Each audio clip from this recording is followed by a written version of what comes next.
તો મિત્રો ધોરણ 9-10ના શિક્ષક બનવા માટેની ટેટ સેકન્ડરીની પ્રિલિમ પરીક્ષા ટોટલ 200 માર્કની રહેશે, જેમાં વિભાગ 1 અને વિભાગ 2 બંને 100 માર્કના રહેશે.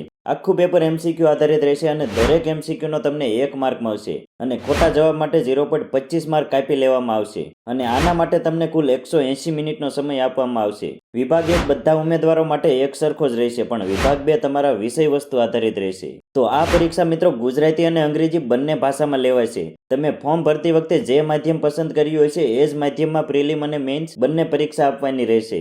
વિભાગ 1ના સિલેબસની વાત કરીએ તો તેનો સિલેબસ કંઈક આ મુજબનો રહેશે, જેમાં સામાન્ય જ્ઞાન અને શિક્ષણના વર્તમાન પ્રવાહો 20 માર્કનું, શિક્ષક અભિયોગ્યતા 35 માર્કનું, જેની અંદર શિક્ષણની ફિલસૂફી 10 માર્કનું, શૈક્ષણિક મનોવિજ્ઞાન 15 માર્કનું, વર્ગ વ્યવહાર અને મૂલ્યાંકન 10 માર્કનું, તેમજ તાર્કિક અભિયોગ્યતા 15 માર્કનું, ગુજરાતી ભાષા પણ 15 માર્કનું અને છેલ્લે અંગ્રેજી ભાષા પણ 15 માર્કનું રહેશે.